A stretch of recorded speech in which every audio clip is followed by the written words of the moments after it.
Assalamualaikum warahmatullahi wabarakatuh.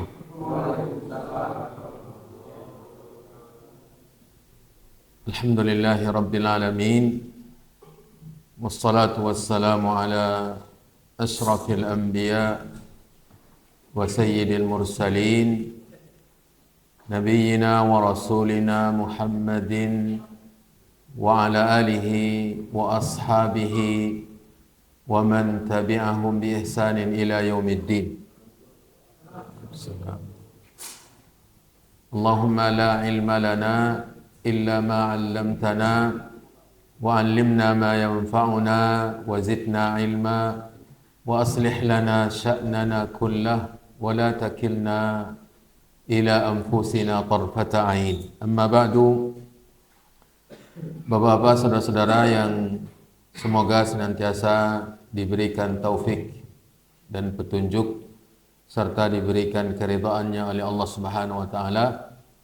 Alhamdulillah, pada kesempatan pagi menjelang siang di hari yang berbahagia ini kita kembali Allah Subhanahu wa taala izinkan untuk melanjutkan ketaatan kita, melanjutkan ibadah kita, yaitu belajar agama.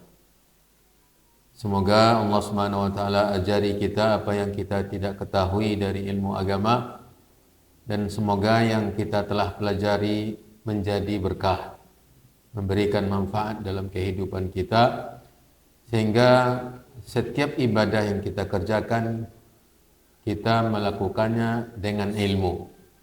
Setiap ketaatan yang kita lakukan kita kerjakan berdasarkan ilmu. Kemudian kita juga mengingatkan agar kesempatan belajar agama ini menambahkan untuk kita pahala banyak berselawat. Ya, karena kesempatan berselawat lebih banyak kita dapatkan di pengajian-pengajian, di majelis-majelis ilmu. Tentunya karena di dalam majelis ilmu lah kita sering mendengar nama Nabi sallallahu alaihi wasallam disebutkan, dan di saat itu kita berkewajiban untuk bersalawat sebagaimana ditegaskan oleh Nabi sallallahu alaihi wasallam. Kemudian pada kesempatan ini kita masuk ke pelajaran yang baru dari pelajaran-pelajaran harian, ad-durusul yaumiyah, atau kita jadikan sebagai pelajaran mingguan. Pelajaran yang baru dengan judul Min Ayatir Rasuli Sallallahu Alaihi Wasallam. Min Ayati Ar-Rasul Sallallahu Alaihi Wasallam. Di antara bukti-bukti kenabian Rasulullah SAW. Ayat di sini maksudnya tanda-tanda atau keistimewaan-keistimewaan, bukti-bukti kenabian yang dimiliki oleh Rasulullah SAW. Bapak-bapak, saudara-saudara yang dirahmati dan dimuliakan Allah, Nabi kita Muhammad SAW adalah seorang manusia yang dipilih oleh Allah Subhanahu wa taala sebagai utusannya, sebagai rasul, karena rasul artinya utusan. Dipilih oleh Allah sebagai utusannya, diangkat sebagai nabi, pembawa berita dari Allah, dan dijadikan sebagai rasul dan nabi penutup. Dijadikan sebagai rasul dan nabi terakhir yang menutup nabi-nabi sebelumnya, yang menjadi akhir dari semua para rasul. Maka dalam keyakinan kita tidak ada lagi nabi, tidak ada lagi rasul setelah Rasulullah SAW. Maka sangat aneh seorang muslim bimbang, seorang muslim yang bersyahadat bahwa Nabi Muhammad SAW adalah utusan Allah ragu tentang kedustaan pengaku-pengaku nabi. Ya. Seharusnya dia tidak perlu ragu, dia tidak perlu bimbang lagi. Ketika ada yang mengaku nabi, otomatis dia mengingkari dan meyakini kedustaan mereka-mereka yang mengaku nabi. Anehnya, setiap ada pengaku nabi, masih ada juga pengikut-pengikutnya dari kaum muslimin. Ya. Masih ada juga yang Waalaikumsalam warahmatullah, masih ada juga yang menjadi orang-orang yang mempercayainya. Minimal masih ada yang meragukan. Bisa jadi dia jadi nabi. Ya. Bisa jadi, padahal yang menjadi pondasi syahadat kita, keimanan kita kepada Rasulullah SAW diantaranya adalah kita yakin dan kita sangat percaya dan beriman bahwa Nabi Muhammad SAW adalah penutup para nabi, akhir dari para rasul. Nah, ini yang mesti kita imani. Kemudian di antara yang mesti kita imani tentang nabi, bahwa dia di samping nabi, di samping rasul yang dipilih oleh Allah, kemudian dia penutup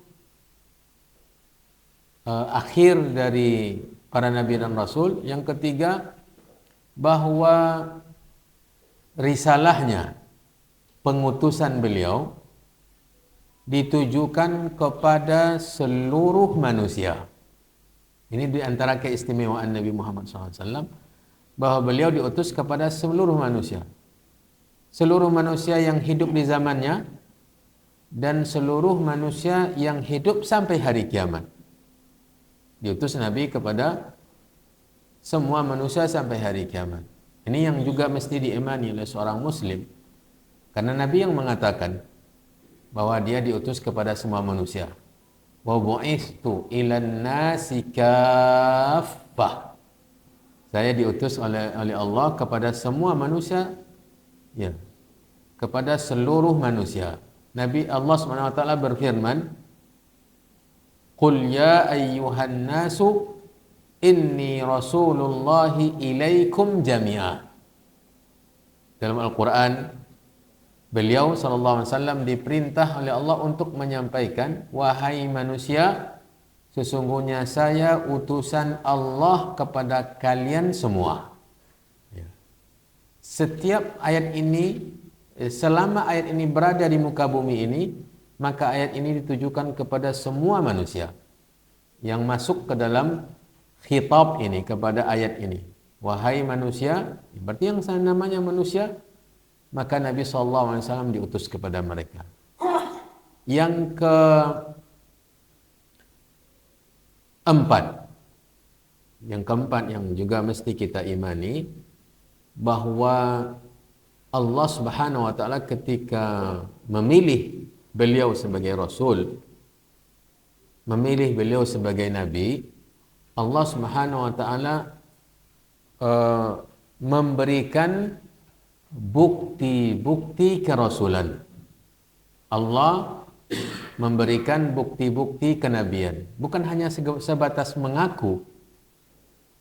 Bukan hanya sebatas mengaku. Allah Subhanahu wa taala akan iringi nantinya dengan ayat, dengan mukjizat. Ya. Makanya terkadang kata ayat ini bila disandarkan kepada Rasul, dia lebih identik dengan kata mukjizat. Ya.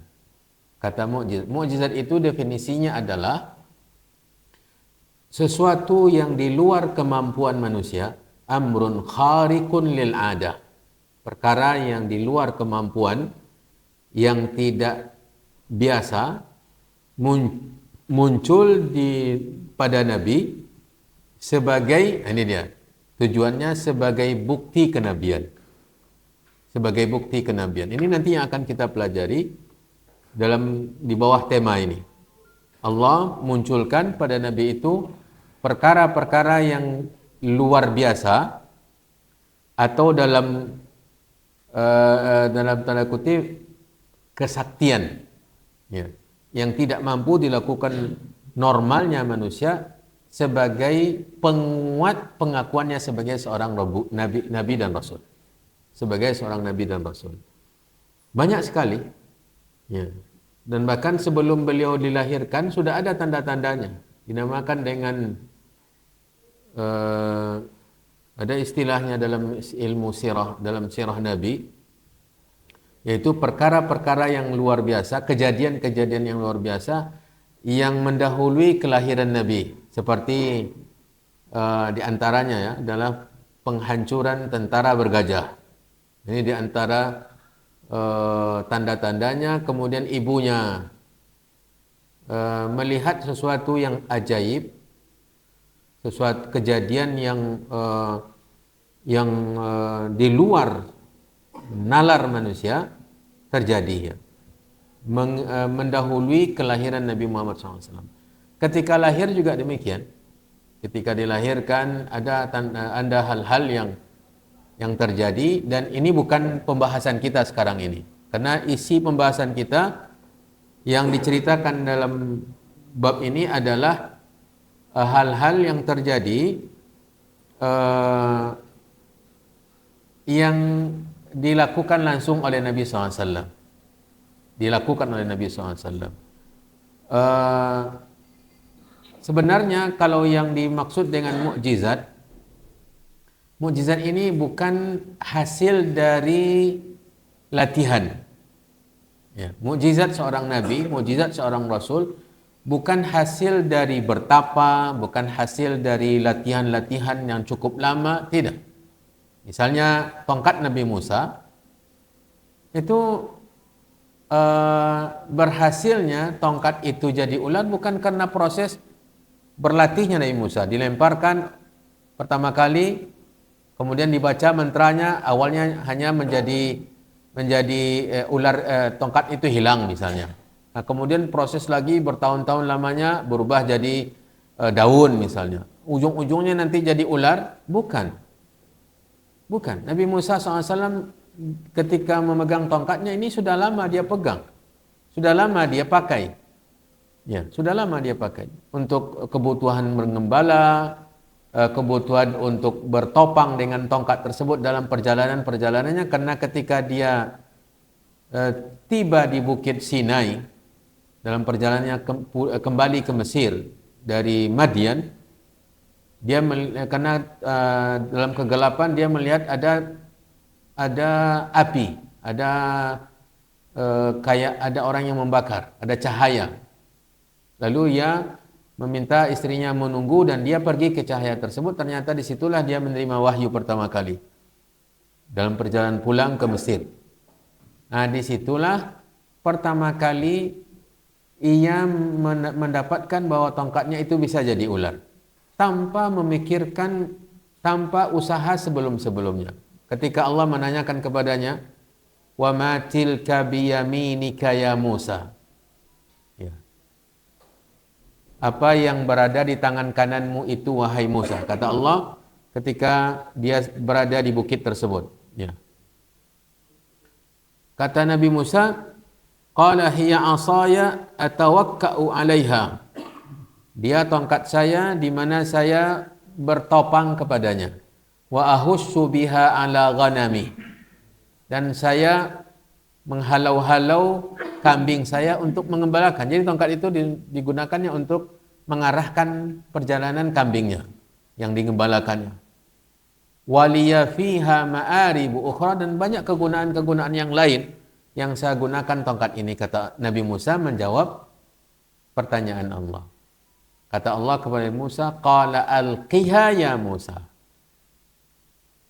Allah berfirman, lemparkan tongkatmu itu wahai Musa. Fa'alqaha, lalu Nabi Musa melemparkannya.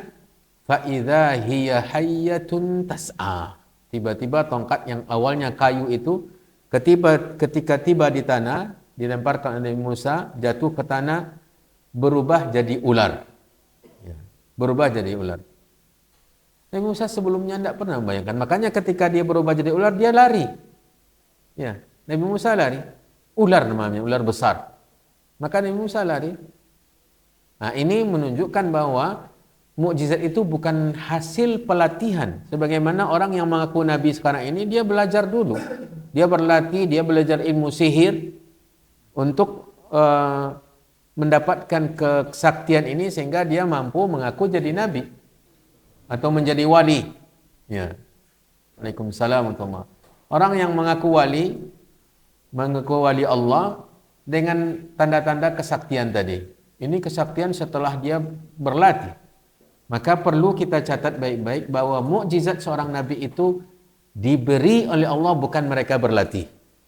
Termasuk yang dilakukan oleh Nabi SAW. Jadi setiap para rasul yang punya mukjizat itu mereka tidak pernah mengira sebelumnya. Seperti tongkat Nabi Musa yang sama, yang awalnya jadi ular, kemudian tiba-tiba dia bisa membelah laut. Tongkat yang sama, kayu yang sama. Allah Subhanahu wa taala memberikan fungsi yang berbeda. Ketika mereka keluar dari Mesir, melarikan diri, membawa Nabi Musa dengan kaumnya, Bani Israel, untuk kembali ke kampung halamannya Palestina, Baitul Maqdis. Dan mereka terhalangi oleh lautan. Tidak ada sarana untuk menyeberang. Sementara di belakang pasukan Firaun sudah datang, sudah dekat. Dan mereka tidak tahu cara lagi. Dalam kesempitan itulah, ketika Bani Israel merasa tidak ada lagi jalan kecuali kecelakaan, kesengsaraan, dan mereka membayangkan tidak ada tempat untuk menyelamatkan diri, dan kita sudah pasti tertangkap oleh Firaun. Inna lamudrakun.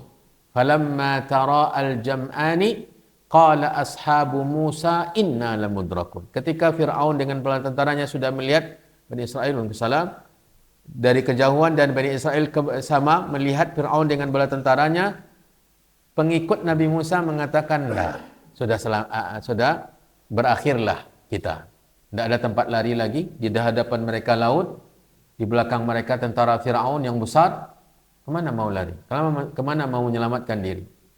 Tetapi Nabi Musa dengan keimanannya mengatakan, qala kalla, sekali-kali tidak. Inna ma'iya rabbi, sesungguhnya Rabbku, Tuhan penciptaku bersamaku. Maksud kebersamaan di sini adalah kebersamaan penjagaan Allah, perlindungan Allah SWT. Karena Allah SWT maha mendengar, maha melihat, maha mengetahui. Baru selesai Nabi Musa mengatakan sesungguhnya Rabbku bersamaku, lalu Allah SWT firmankan, idrib bi'asakal bahra, pukullah Musa dengan tongkatmu laut. Nabi Musa tidak tahu apa yang akan terjadi. Dia hanya mendengar perintah Allah untuk memukul, dan dia patuhi. Dan dia tidak tahu sama sekali apa yang akan terjadi. Dan yang dia yakini Allah akan menyelamatkan. Bagaimana Allah menyelamatkan, Nabi Musa sama sekali tidak tahu. Ini menunjukkan bahwa dia setelah pertama kali tongkatnya itu jadi ular, dia tidak tahu lagi fungsi tongkatnya yang lain. Allah yang memberikannya. Ini agar kita tahu bahwa mukjizat Nabi itu bukan mereka berlatih. Allah yang memberi seketika mereka membutuhkannya. Maka dengan keyakinan Nabi Musa bahwa Allah akan melindungi, cuma dia tidak tahu bagaimana Allah menyelamatkan mereka. Ketika Allah perintahkan ia memukul tongkatnya ke laut, dia lakukan. Ya. Dilakukan oleh Nabi Musa, ternyata yang terjadi di luar nalar manusia. Ini yang namanya kesaktian, ini yang namanya mukjizat. Tidak bisa dilakukan oleh manusia. Kalau tongkat itu dipukulkan, yang muncul kan air yang memercak. Ya. Air yang terpukul kemudian terpecah airnya, tidak membuat sampai ke seberang, membuat lorong. Ya. Membuat lorong jalan. Ya. Dan tongkatnya berapalah ukuran panjang tongkat Nabi Musa? Sementara di hadapannya laut. Ya. Di hadapannya laut. Dengan sekali pukul itu Allah Subhanahu wa taala membuat jalan lorong panjang lurus dari bagian pinggir pantai di seberang di mana mereka berada sampai ke seberang sana. Ya. Di pesisir pantai di sebelah sana di bagian Palestina, arah Palestina. Ini Laut Merah ini. Ya. Sampai ke sana dasar lautnya kering, semacam jalan tol. Ya, sampai ke dasar lautnya kering. Mereka bukan berjalan di atas air, mereka berjalan di atas tanah, dasar laut, dan tidak setetes air pun yang ada di dasar laut tersebut. Dia membuat jalan lurus. Dengan satu pukulan tadi, itu 12 jalan yang dibuat, yang berhasil dibuat oleh Allah. Satu jalan, jalur, 12 jalur. Nah, ini yang namanya mukjizat karena Allah yang menetapkan itu terjadi. Pukulan itu hanya sebagai sebab. Pukulan itu hanya sebagai sebab. Dan ini memberikan kita pelajaran penting dalam hidup ini bahwa kita harus berikhtiar. Kita harus bekerja, kita harus berusaha, kita harus melakukan sebab. Hasilnya nanti Allah yang memberikannya. Ya. Hasilnya nanti Allah yang memberikannya. Nah, ini yang kita harus catat dalam masalah mukjizat. Kenapa saya mengatakan begini? Karena memang sebagian orang menjadikan perkara-perkara kesaktian ini sebagai tanda bahwa dia orang yang dicintai oleh Allah. Makanya saya melihat dengan mata kepala, tetapi melalui video yang langsung diberikan oleh orang yang bersangkutan, bahwa di sebagian negara Islam, orang ingin membuktikan, ada orang yang ingin membuktikan bahwa dia wali Allah dengan cara ditusuk perutnya dengan pedang. Dari depan, keluar di belakang. Kemudian ditarik lagi, tak setetes darah pun menempel di pedang tersebut. Dan dia tidak ada apa-apa. Lalu mengatakan, ini tanda bahwa saya wali Allah. Ini karamah saya. Ini karamat saya. Atau karamah saya. Sementara para nabi dengan mukjizatnya tidak mau bangga-bangga dengan itu. Mereka juga tidak berlatih untuk mendapatkan itu. Allah yang langsung memberikan karena mereka ingin berhak mendapatkan itu dari Allah untuk membuktikan bahwa mereka sebenarnya nabi. Ini muqaddimah sebelum kita masuk kepada beberapa hal yang bersangkutan dengan hal-hal yang di luar kemampuan manusia yang terjadi pada Nabi SAW. Ya. Dan ini sebagai bukti kenabiannya bahwa dia jujur dan dia tidak berlatih sihir sebagaimana dituduhkan oleh orang-orang musyrik Mekah menuduhnya tukang sihir. Al-Quran yang dia buat, yang disampaikannya itu sihir atau syair, dituduh gila. Banyak tuduhan-tuduhan yang sangat keji terhadap Rasulullah SAW yang dilontarkan oleh orang-orang musyrikin Mekah. Masuk kita kepada ayat yang pertama, yaitu kesaktian perkara yang luar biasa yang terjadi pada Nabi yang tidak bisa dilakukan oleh siapapun juga, karena itu di atas seizin Allah Subhanahu wa taala. Yang pertama adalah insyiqaqul qamar. Insyiqaqul qamar. Judulnya tadi adalah min ayat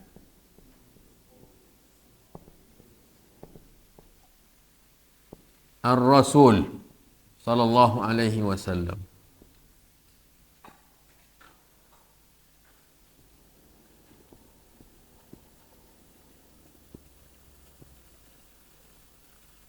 Min ayatir Rasul sallallahu alaihi wasallam. Ayat ini maksudnya bukan ayat Al-Qur'an, tetapi perkara-perkara yang luar biasa yang dilakukan oleh Nabi sebagai bukti kenabian.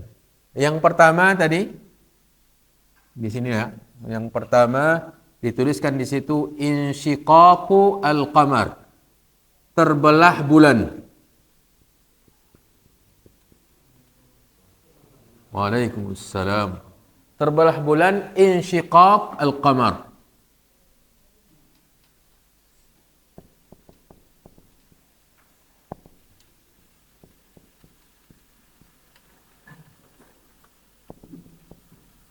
Insyiqaqul qamar, terbelahnya bulan. Ini mukjizat Nabi. Ini bukti kenabian. Ya. Ini bukan sihir, karena memang nyata. Saya tidak tahu apakah benar sebagian ulama yang berhubungan dengan yang di atas itu ulama apa namanya? Ilmu apa? Falak? Ada yang lain? Meneliti tentang planet-planet, astronom. Ya. Menyatakan bahwa di bulan itu ada bekas terbelah. Ya. Ini yang sudah sampai ke bulan ya. Ada penelitian dengan alat, mereka melihat ada bekas. Kalau kita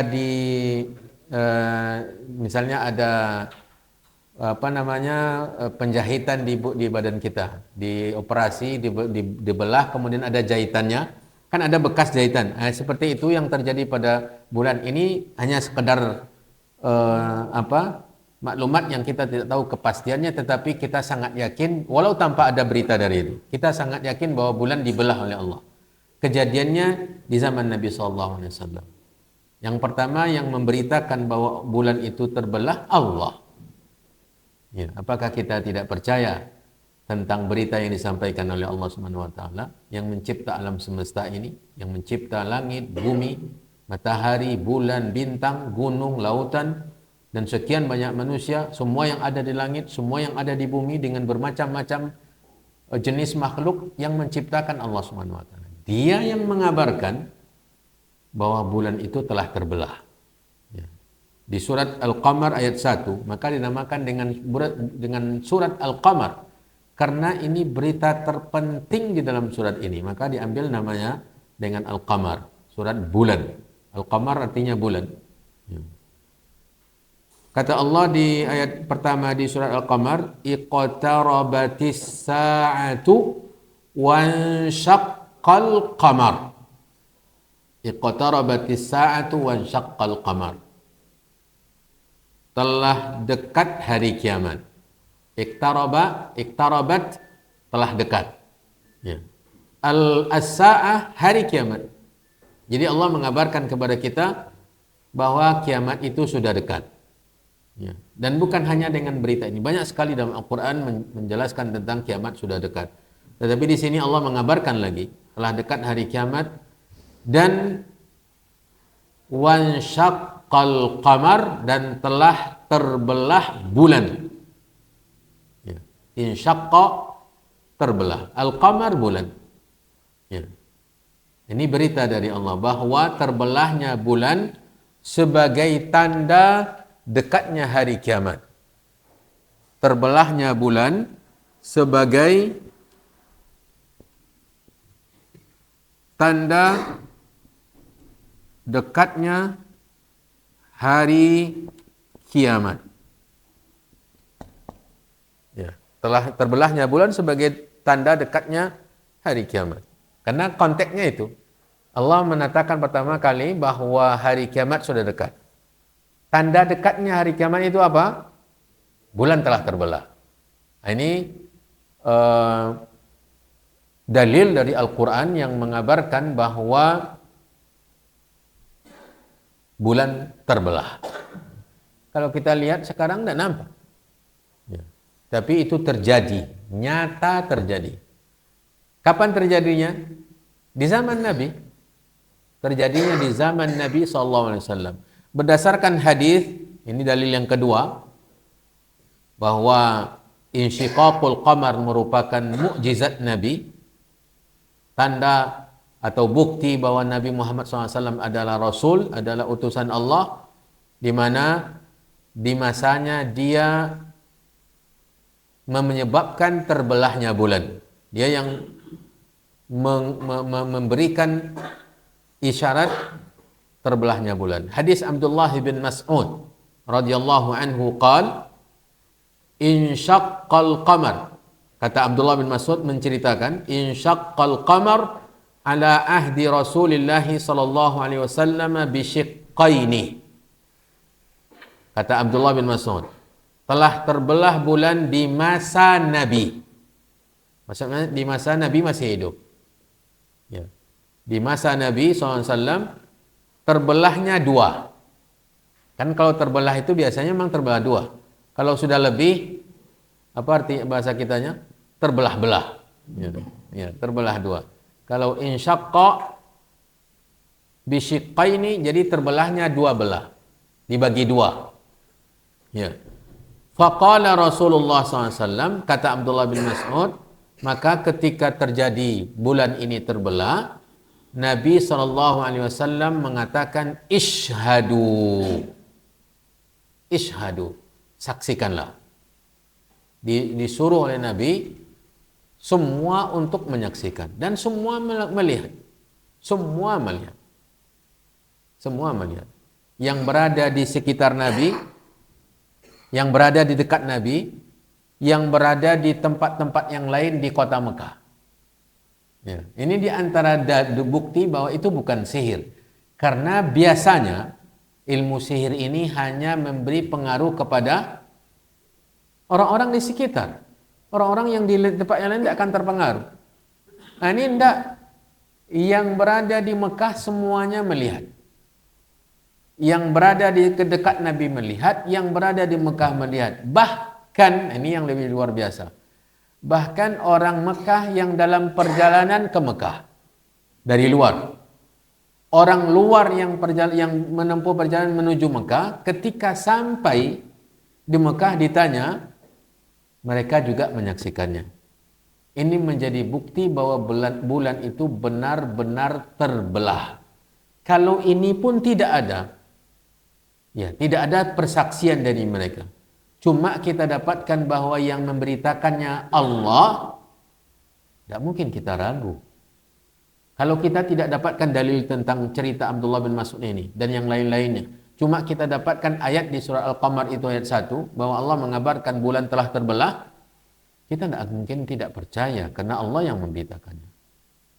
Ya. Allah maha benar. Allah maha benar subhanahu wa ta'ala. Namun Nabi bersaksi. Abdullah bin Mas'ud yang dia adalah salah satu dari sahabat yang as-sabiqin al-awwalin, yang pertama-tama masuk Islam. Dia juga termasuk yang hadir di saat itu dan menceritakannya, ya, bahwa bulan telah terbelah dua belah di masa Nabi SAW, dan Nabi ketika itu meminta semua melihat, menyaksikan. Itu hadis pertama, dan hadis ini sahih, diriwayatkan oleh Imam Muslim. Hadis riwayat Muslim, tentu sahih. Ya. Jadi tidak ada keraguan. Kecuali kalau ada yang melemahkannya. Oh, ini hadis lemah. Tidak, ini hadis dalam Sahih Muslim. Kemudian juga hadis kedua, hadis Anas radhiyallahu taala an. Kata Anas radhiyallahu an, anna ahla Makkah, Anas Ansari dari kaum Ansar. Ya. Ketika berjumpa Nabi saja dia masih anak-anak. Cuma dia dapatkan berita ini tentu dari para sahabat yang dari Mekah atau dari Nabi SAW yang bercerita kepadanya. Apa kata Anas? Anna ahla Makkah sa'alu Rasulullah sallallahu alaihi wasallam ayyuriyahum ayah. Ini kebiasaan orang-orang musyrikin yang menentang, yang mendustai, yang mengingkari Rasul. Mereka menantang Nabi untuk memberikan bukti. Kalau benar engkau Nabi, datangkan bukti. Ini bukan hanya Nabi Muhammad.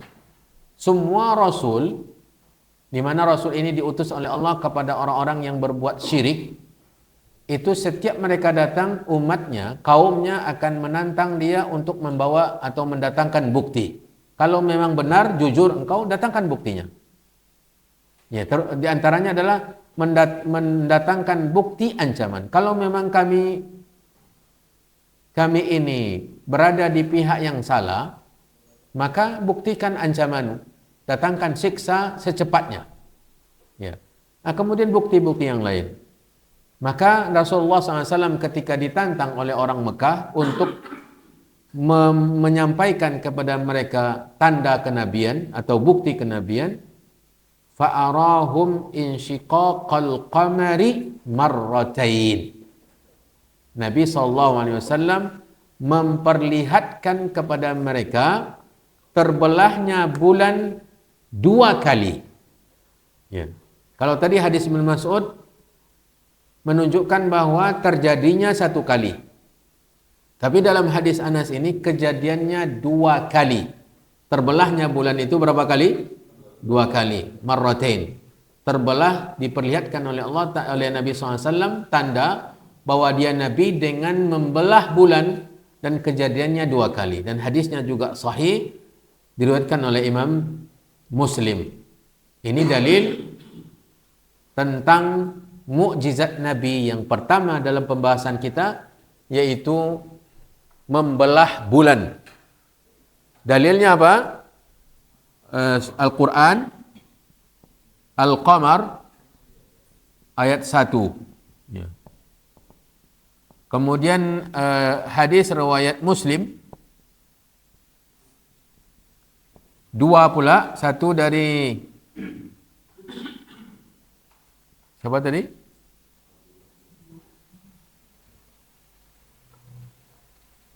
Dari Abdullah bin Mas'ud. Ini muhajir dari kaum muhajirin, minas sabiqin al-awwalin. Ya. Abdullah bin Mas'ud. Yang kedua dari Anas Ansari, orang Ansar, Anas bin Malik, pembantu Nabi. Ya. Radhiyallahu anhuma. Dua hadis ini sahih, diriwayatkan oleh Imam Muslim, menekankan bahwa di antara perkara yang luar biasa muncul dengan tujuannya untuk membuktikan kenabian Nabi Muhammad SAW adalah terbelah bulan. Yang kedua dari tanda-tanda kenabian yaitu nab'ul ma'. Apa artinya? Mata air. Munculnya mata air dari tangan Nabi. Ini sangat banyak hadisnya ini. Dalam Sahih Bukhari. Ya. Mata air dari tangan Nabi sallallahu alaihi wasallam.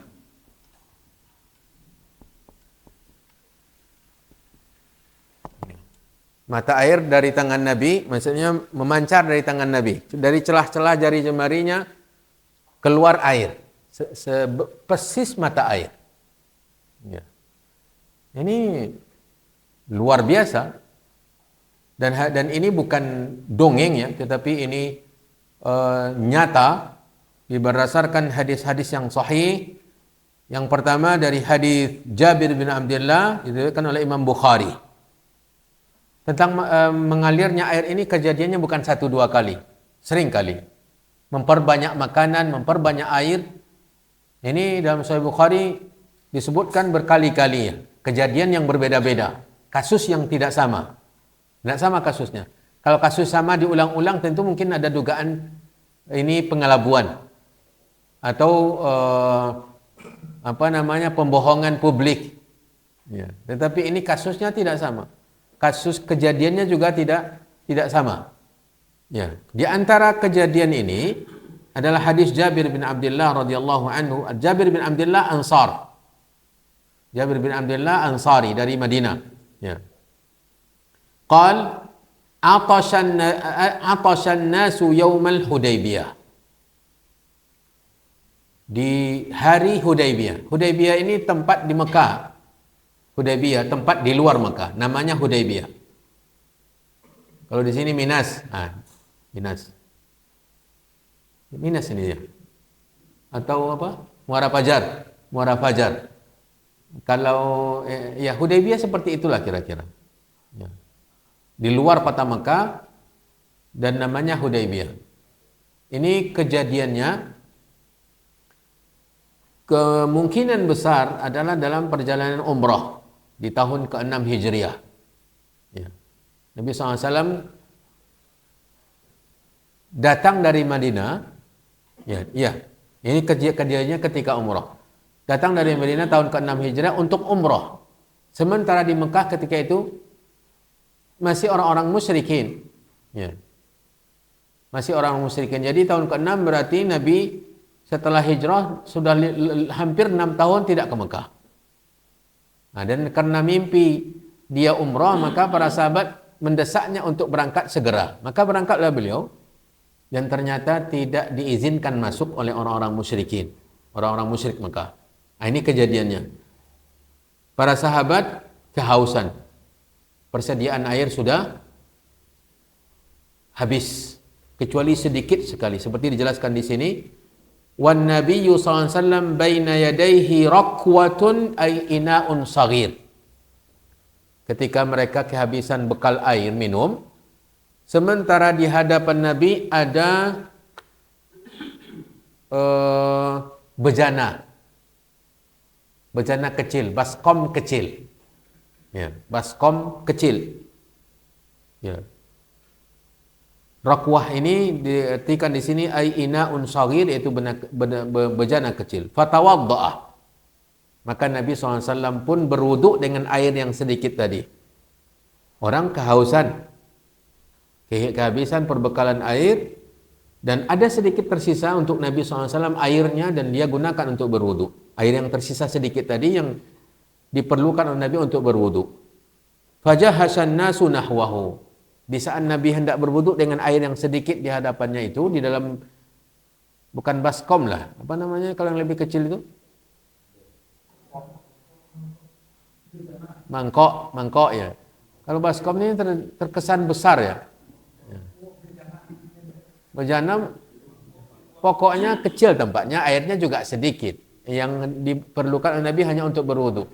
Orang sudah kehabisan semua, dan di saat Nabi hendak berwuduk, mereka berdatangan kepada Nabi untuk mencari solusi, meminta solusi. Ya. Faqala ma lakum, ketika Nabi melihat mereka berkumpul di sekitarnya, Nabi bertanya, ada apa? Ada apa? Kata Nabi. Qalu laisa indana ma'un natawadda'u wa la nasrabu illa ma baina yaday. Kata mereka, ya Rasulullah, kami sudah kehabisan air untuk wudhu, bahkan untuk minum. Untuk wudhu, untuk minum saja tidak ada, apalagi untuk berwudhu. Air yang sekarang kita punya itu yang ada di hadapanmu. Ya. Air yang kita punya ya Rasulullah yang ada di hadapanmu yang kamu pakai untuk berwudhu. Mendengar itu, ini yang berhubungan dengan bab kita. Mendengar itu, maka fawadha'a yadahu, ini cerita Jabir dan dia saksi mata. Fawadha'a yadahu fir raqwah. Air yang tersisa, yang tidak banyak, yang sudah dipakai oleh Nabi untuk berwuduk tadi, Nabi SAW meletakkan tangannya di dalam mangkok tadi, ya. Faja'alal ma'u, jadi dimasukkannya tangannya ke dalam air yang tersisa tadi. Faja'alal ma'u yathuru baina asabi'ihi, maka tiba-tiba memancarlah, mengalirlah air dari antara jari-jarinya, ka'amthalil uyun, seperti mengalirnya air dari mata air. Ya. Seperti mengalirnya air dari mata air. Kalau orang yang menggali sumur atau menggali sesuatu kan nampak itu. Ya, menggalilah, bukan sumur, atau menggali sesuatu lah untuk menanam sesuatu, ketika dalam galiannya memancarlah air dari celah-celah tanah. Nah, seperti itulah mengalir air. Kenapa nampak oleh Jabir dan sahabat yang lain? Karena memang kalau tangannya masuk kemudian air mengalir dari tangannya, ada mata air, kan ada gelembung-gelembung. Tandanya ada air yang keluar. Padahal ini bukan di tanah, tetapi dalam baskom, dalam mangkok. Dan mereka melihat dari celah-celahnya ada angin, ada gelembung-gelembung. Ya. Seperti keluarnya air dari mata air. Belum sampai di situ. Belum sampai di situ. Fasyaribna. Jadi air itu membanyak, penuh baskom tadi atau mangkok tadi. Para sahabat mengambil, masing-masing mengambil. Ya. Mereka pun minum dan mereka pun berwudu. Ya. Airnya kan tadi yang tersisa sedikit. Kemudian dimasukkan tangannya oleh Nabi dan air itu membanyak, keluar dari celah-celah dari jemarinya mata air, dan para sahabat mengambil masing-masing, mengisi pertama kali untuk minum karena mereka kehausan. Kemudian setelah puas, mereka isi bejana-bejana mereka, kendi-kendi mereka, ya, sampai mereka puas minum dan mereka semuanya sudah selesai berwudu dengan air yang tadi. Dengan air yang tadi. Mereka berapa jumlahnya? 1 orang, 2 orang? Kata Jabir, wa kunna 15 mi'ah. Kami ketika itu jumlahnya 1500. 1500. Kata Jabir, kami 5, asra 10, mi'ah 100. 1500 berarti 1500 orang. Bayangkan. Ya, ini mata air apa? Ya. Luar biasa.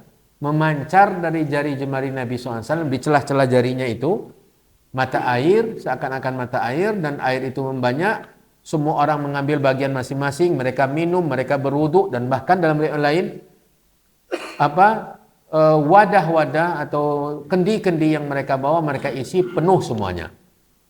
Penuh semuanya. Ini dalil bahwa ini adalah mukjizat Nabi SAW, dan hadis ini dikeluarkan oleh Imam Bukhari. Dalil yang lain tentang memancarnya khamsa asra, 1500. Iya.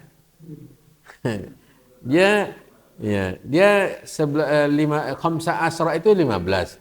Mi'ah itu ratus. Jadi 1500. 1500 berarti 15 kali 100. Ya. Jumlahnya adalah 1500 orang. Dan ini ditegaskan oleh hadis yang lain tentang Hudaybiyah ini, bahwa mereka jumlahnya sekitar 1400-an. Ya, 1400-an. Dalam hadis Bukhari. Ini tadi berapa terjemahnya? 115. Kalau 115 bahasa Arabnya mi'a wa khamsata asyara. Kita perbaiki ya. Kalau 115, kan ya Irfan? Mana Irfan? 115 mi'ah wa khamsata asyara. Ini 100, ini 5, ini 10. Ya, 115. Kalau khamsa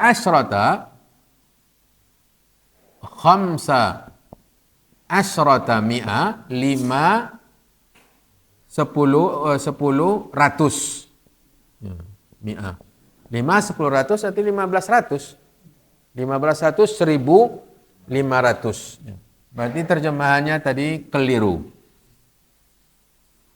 Kalaupun 115 juga mukjizat.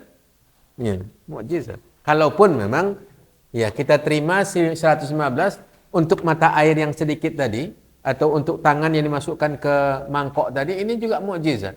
Jangankan 115, 5 orang saja, airnya sedikit, bekas wuduk Nabi pula. Mungkin tidak masuk semua tangan Nabi di dalamnya, karena tersisa sedikit sekali, tidak ada air yang lain. Dan nampak oleh mereka mengalir air dari celah-celah tangan Nabi. 5 orang saja itu sudah luar biasa. Untuk bisa berwuduk dan minum puas, untuk 5 orang saja sudah luar biasa. Apalagi 115, tetapi yang benarnya adalah dalam perjalanan umrah Hudaybiyah itu 1400-an lebih para sahabat bersama Nabi SAW. Seperti yang tegaskan oleh Jabir di sini, 1500-an. Dalil kedua dari Jabir juga, qal kana al-masjidu masquqan. Ini kejadian juga tentang mukjizat Nabi. Kana al-masjidu masqufan ala judhu'in min nakhli. Masjid Nabi itu diatapi dengan pelepah kurma. Ya, pelepah kurma jadi atapnya. Jadi dibuat kayu, diletakkan di atasnya. Kalau kita pelepah kelapa, kami sering juga dahulu membuat atap dari pelepah kelapa yang dijalin-jalin. Dinding pun dibuat dari itu. Dinding rumahnya. Ya. Jadi masjid Nabi dahulu sebagiannya diberi atap dari pelepah kurma. Fakana Nabi SAW idza khataba yaqumu ala juz'in minha. Nabi ketika berkhutbah, dia tegak bersandar kepada salah satu batang kurma. Jadi ada batang kurma yang sudah mati ditebang di bagian depan masjid itu. Disitulah dia letakkan tangan bertopang kepada batang tunggul kurma ini. Ya, tunggul, batang mati. Bukan yang masih hidup, tapi sudah ditebang, kemudian tinggal bagian bawahnya dijadikan topangan oleh Nabi ketika berdiri khutbah. Falamma suni'a lahu al-mimbar, ya, tatkala dibuatkan untuk Nabi mimbar, mimbar untuk khutbah Jumat, fakana alaihi, yang dia nanti akhirnya berdiri di atas mimbar tersebut, fasami'na, kata Jabir, fasami'na lidzalikal jiz'i sautan ka sautil ishar awin naqah hatta ja'a an-nabi sallallahu alaihi wasallam fa wada'a yadahu 'alaiha fasakanat. Hadis riwayat Bukhari juga. Ketika Nabi pindah ke atas mimbar, sementara tunggul tahu kan? Tunggul batang kayu yang tersisa bagian bawahnya. Jadi batang tunggul kurma ini ditinggalkan Nabi dan pindah ke atas mimbar. Kata Jabir, kami mendengar dari tunggul kurma ini suara seperti rengekkan unta. Suara unta merengek-rengek. Ya. Suara unta merengek-rengek. Lalu Nabi SAW turun dari atas mimbarnya, kemudian pergi menuju tunggul tadi dan diusak-usak oleh Nabi. Diusak-usak oleh Nabi dan hilanglah suara tadi dari tunggul tersebut. Benda mati. Tetapi sangat mencintai Nabi SAW, merasakan ketenangan, merasakan kenyamanan ketika berada dekat dengan Nabi dan disentuh oleh Nabi ketika berdiri. Saat ditinggalkan Nabi pindah ke atas mimbar, dia merengek kesedihan. Lalu Nabi SAW kembali kepadanya, kemudian diletakkan tangannya kembali dan dia pun tenang. Ini termasuk keistimewaan atau kelebihan Nabi SAW yang ketiga. Dan hadis ini juga sahih, diriwayatkan oleh Imam Bukhari rahimahullahu ta'ala. Berarti yang ketiga di sini adalah, kita istilahkan saja rengekkan ya. Rengekkan tunggul, ini bahasa kita. Ya. Mudah-mudahan bisa dipahami. Tunggul kurma, tunggul batang kurma. Atau batang kurma saja yang sudah ditebang. Rengekkan atau tangisan batang kurma yang tadi diceritakan dalam hadis Jabir bin Abdullah. Bapak-bapak yang dirahmati dan dimuliakan oleh Allah Subhanahu wa taala, dan ini hanya segelintir ya dari sekian banyak keajaiban yang diberikan oleh Allah untuk Nabi kita Muhammad sallallahu alaihi wasallam. Meskipun demikian, itu semua terjadi bukan karena hasil latihan. Ya, bukan hasil Nabi SAW melakukan ritual-ritual tertentu dan berhasil sampai ke tingkat itu. Ini semuanya adalah pemberian dan kehormatan atau penghormatan atau kemuliaan yang diberikan oleh Allah kepada Nabi SAW. Menunjukkan bahwa Nabi menyayangi semua, merasakan apapun dan siapapun yang dekat dengan Nabi, mereka akan merasakan kenyamanan, ketenangan, seperti halnya batang kurma yang awalnya Nabi SAW selalu memegangnya ketika berkhutbah. Ketika saat Nabi SAW pindah ke atas mimbar yang dibuatkan untuknya, dia terpisah dan dia merasakan kehampaan dan dia sangat bersedih sehingga mengeluarkan suara semacam menangis, semacam tangisan, dan Nabi mendengarnya, para sahabat pun mendengarnya dan mereka cuma heran. Lalu Nabi SAW mendatangi kembali dan diletakkan tangannya di atas batang kurma tersebut dan akhirnya batang kurma itu tenang kembali, seperti diceritakan oleh Jabir bin Abdullah radhiyallahu taala. Bapak-bapak, saudara-saudara yang dirahmati dan dimuliakan oleh Allah, ini sebahagian ya dari apa yang diriwayatkan tentang keistimewaan Nabi SAW. Ini tentu kalau tujuannya mendatangkan manfaat, maka ini tentunya manfaat yang kita dapatkan adalah bertambahnya keimanan kita kepada Nabi, kecintaan kita kepada Nabi SAW, keyakinan kita bahwa dia benar-benar utusan Allah, diutus oleh Allah sebagai sebagai penyampai agamanya kepada manusia.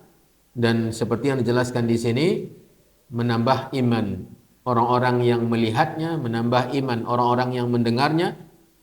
Dan ini adalah anugerah dari Allah Subhanahu wa taala. kepada Nabi Muhammad SAW. Ya. Dan banyak lagi lainnya. Ya. Banyak lagi lainnya seperti Nabi SAW sangat pemberani. Makanya ada buku yang ditulis oleh para ulama tentang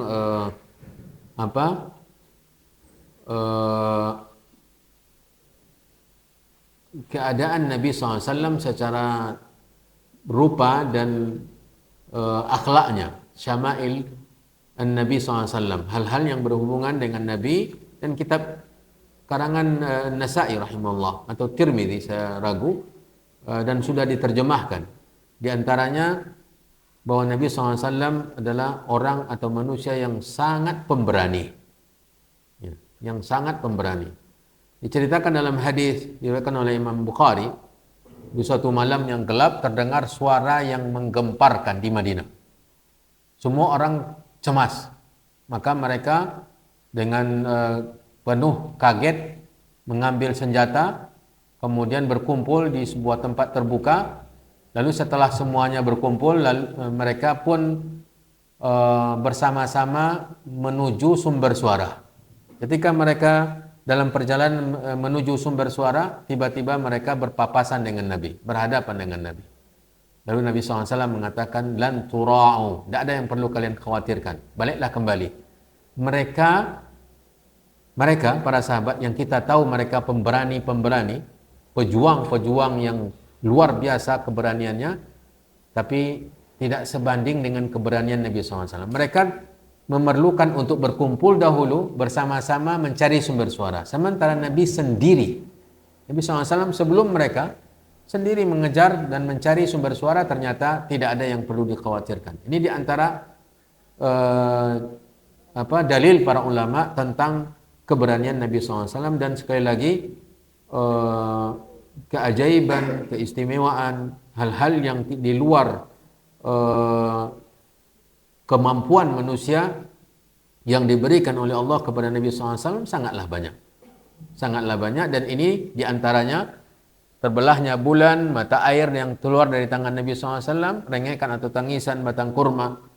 Ini menunjukkan bahwa Nabi SAW benar-benar Nabi yang harus kita imani, kita yakini, kita ikuti, kita jadikan suri tauladan, menambah keimanan kita, menambah kecintaan kita kepada Nabi SAW.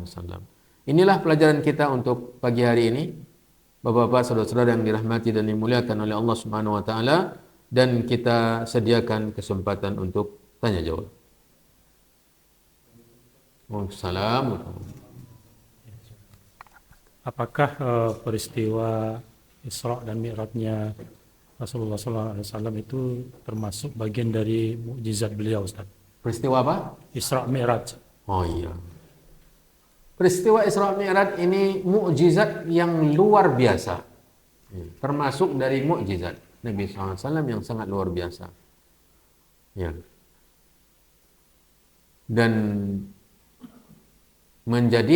peristiwa ini menjadikan orang-orang yang benar-benar kuat keimanannya semakin beriman. Yang separoh-separoh menjadi bimbang. Ya. Tidak ada manusia yang bisa menempuh perjalanan sejauh yang telah ditempuh oleh Nabi SAW. Ya. Ini mukjizat di antara mukjizat terbesar yang diberikan oleh Allah kepada Nabi, yang tidak diberikan kepada siapa-siapa. Ya. Nabi Isa alaihissalam dalam keyakinan kita sebagai seorang Muslim, itu diangkat oleh Allah SWT ke langit dan tidak diturunkan. Ini keyakinan kita bahwa Nabi Isa tidaklah dibunuh, tidaklah disalib, tetapi diangkat oleh Allah ke langit dengan ruh dan jasadnya, dan belum diturunkan sampai hari ini. Kapan nanti diturunkan? Sebelum hari kiamat, sebagai tanda hari kiamat. Turunnya Nabi Isa alaihissalam tanda hari kiamat. Ya, dan dia berada di sana sebagai manusia, berada di atas langit, seperti yang ditegaskan oleh Allah. Sementara Nabi Muhammad SAW justru berjalan dalam pendapat yang kuat, berjalan menempuh perjalanan tersebut dengan ruh dan jasad, dan bahkan lebih jauh daripada yang dilakukan oleh Nabi Isa alaihissalam, sampai ke langit ke-7 dan naik lagi di atas langit ke-7 sampai ke Sidratul Muntaha. Di malam yang sama dia diturunkan kembali oleh Allah ke muka bumi. Ini menunjukkan bahwa Mi'raj dan Isra Mi'raj secara keseluruhannya, Isra adalah memperjalankan di malam hari dari Mekah ke Palestina, ke Baitul Maqdis, sementara Mi'raj adalah diangkat naik ke atas. Jadi dua peristiwa sekaligus, kedua-duanya adalah mukjizat Nabi. Kedua-duanya adalah mukjizat Nabi SAW, karena perjalanan Mekah ke Palestina itu tidak cukup dengan 1-2 hari. Madinah ke Mekah saja, Mekah ke Madinah saja itu berhari-hari, 10 hari Mekah Madinah. Dahulu perjalanan Nabi SAW. Sementara Palestina itu jauh setelah Madinah. Madinah ke Tabuk saja Nabi butuh 15 hari. 15 hari. Di tahun ke-9 Hijriah, Nabi SAW membawa pasukannya ke Tabuk. Tabuk belum sampai ke Syam, belum sampai ke Palestina. Ya, di luar jauh dari Syam. Itu Nabi butuh 15 hari pergi. 15 hari pulang dan 20 hari berada di Tabuk. 50 hari perjalanan Nabi dalam perang Tabuk. Jadi dari Madinah ke Tabuk saja 15 hari. Tambah Madinah ke Mekah, berapa hari tadi? 10 hari. 25 hari baru sampai ke Tabuk. Melanjutkan ke sana butuh berhari-hari pula. Makanya mungkin 1 bulan perjalanan, sementara Nabi pergi dan pulang 1 malam. Dan bukan hanya Isra ke Palestina, tetapi justru dinaikkan ke langit, kemudian turun di malam yang sama. Ini menunjukkan bahwa Isra Mi'raj ini adalah mukjizat di antara mukjizat terbesar yang diberikan oleh Allah kepada Nabi SAW. Mukjizat. Dan yang kedua menunjukkan bahwa Allah berada di atas. Benar apa tidak? Bahwa Allah berada di atas, bukan di mana-mana. Kenapa? Kita tahu bahwa Mi'raj itu adalah proses untuk menerima fardu salat 5 waktu. Ya kan? Menerima fardu salat 5 waktu. Kalau seandainya Allah di mana-mana, perlu Mi'raj enggak? Perlu enggak Nabi dinaikkan ke atas menerima perintah salat? Enggak, kalau Allah di mana-mana berarti di bumi ini Nabi SAW dipertemukan dengan Allah. Tetapi ternyata Nabi diangkat ke atas langit ke-7 dan di sana di Sidratul Muntaha, sampai di situ akhir perjalanan Nabi naik ke atas, disitulah dia menerima perintah salat langsung dari Allah tanpa perantara. Ya. Di samping dia mukjizat besar dari mukjizat-mukjizat Nabi, dia juga merupakan dalil yang sangat kuat sesuai dengan logika yang biasa, yang normal, bahwa Allah Subhanahu wa taala berada di atas makhluknya. Ya, wallahu taala. Masih ada? Ya. Assalamualaikum.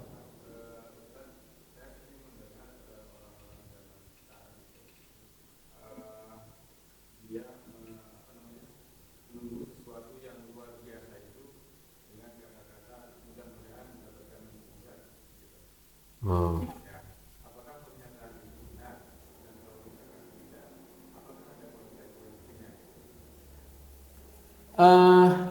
Kata mukjizat tadi secara bahasa kita sudah jelaskan ya. Mukjizat itu adalah perkara yang di luar kemampuan biasa.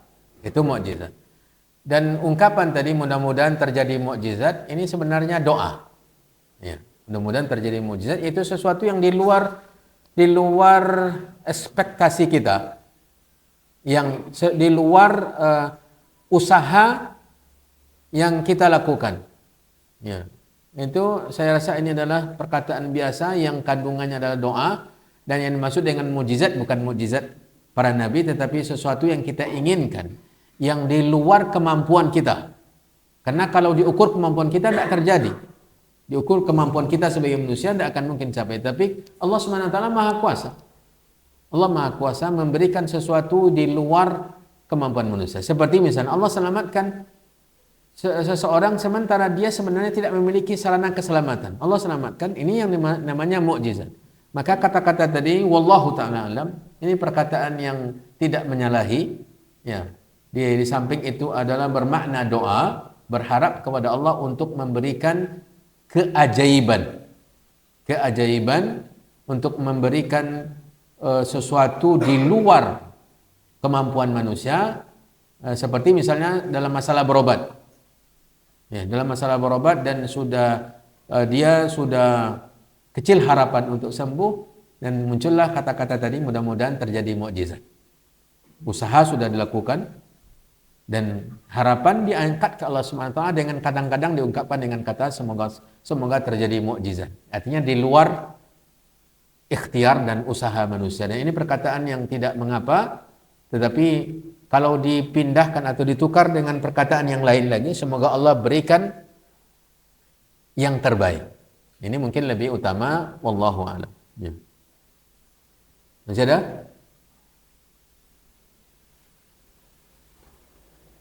Nah, baik, bila tidak ada pertanyaan yang lain, kita cukupkan untuk hari ini pelajaran kita tentang masalah tanda-tanda, bukti-bukti kenabian Nabi Muhammad SAW. Dan ini kita pelajari, bukan kita tidak percaya, tetapi bukan kita tidak percaya bahwa dia adalah Rasul, tetapi untuk menambahkan keyakinan kita, karena keyakinan ini akan bisa bertambah, akan bisa berkurang.